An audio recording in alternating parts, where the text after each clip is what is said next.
Alam niyo ba mga katormo, for today's video, meron na naman tayong gagawing shortcut. At itong shortcut natin ay simula dito sa Balintawak to Gente, Valenzuela. Kaya eto at pabilisin na natin ang video. At kung naaalala niyo dati, ginawan ko na to ng shortcut, Balintawak to Valenzuela din. Pero syempre, ito ay part 2 na. At alam ko nagtataka kayo bakit hindi traffic ngayon. Ginawa ko talaga to ngayong holiday para naman di pagpawisan yung mga itlog ko. Huwag nga pala kayo aangat din sa kaliwa, dito lang kayo dumaan sa kanan. At ito nga pala ating dinadaanan ay East Service Road. At alam ko marami na rin nakakaalam ng daan na to. Pero syempre itong video natin ay para lang to sa mga hindi pa nakakaalam. Kung alam mo na, abay share mo na lang. Dito nga ay kakanan kayo ng bahagya. Tapos dire-diretsuin nyo lang ulit tong East Service Road. At pagdating nyo dito sa may bandang unahan ay may makikita kayong butas dito sa aking kaliwa. Pero syempre huwag kayong papasok dyan. Yan nga pala ay expressway. At paglagpas nyo dyan, kayo ay dito lang sa kaliwa, huwag kayong kakanan. Kasi yan ay papunta ng Baisa or Mindanao Avenue. Meron nga palang matubig na kalsada dito. Abay baka baguhan ka lang ay magataw-ataw ka. Mahirap ka, baka madulas ka. Madisgrasya pa yan dalawang itlog mo.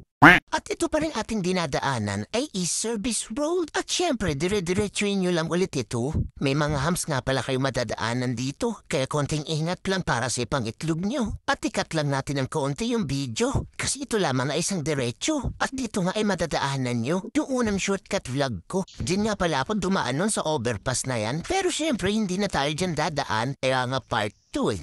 Kaya eto at dumiretso pa tayo. At ito nga palang ating dinadaanan ay Reparo Road at hindi ko nga pala alam kung nagta-traffic din ba dito.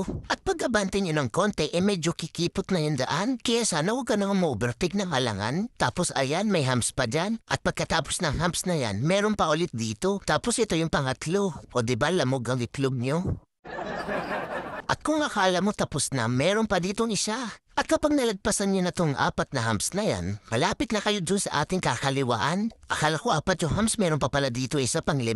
Kapag nakita niyo yung poste na yan, abay sumidnalight na kayo pakaliwa, yan lang yung tatandaan nyo. At dito nga ay kakaliwa na tayo.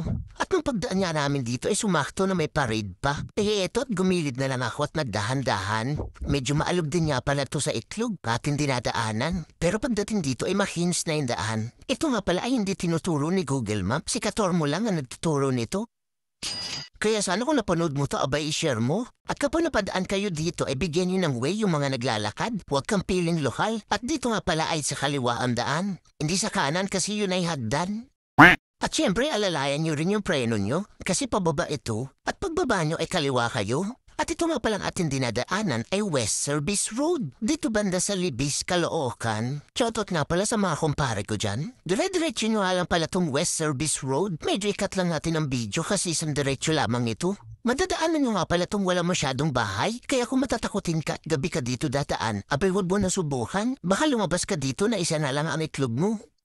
At ikat ulit natin ng konti yung video. Pagdating nyo nga pala dito sa pinakadulo, kayo ay kumanan. At payo ko sa inyo, huwag ka ditong dadaan nagbabagyo. Kasi dito ay bumabaha. At syempre ito ay isang diretso lamang kaya ikat lang ulit natin yung video. Pagdating nyo dito ay may kaliwa at kanan. Pag kayo ay kumanan, ito ay Tulyahan Road. Kapag naman kayo ay kumaliwa, yan ay Gente de Leon. At syempre dahil pa Gente de Leon tayo ay kakaliwa. At dito ay makakarating na kayo ng Gente de Leon, Valenzuela. So paano ano sa tingin nyo? Shortcut ba o long cut? Comment mo naman. Let's go!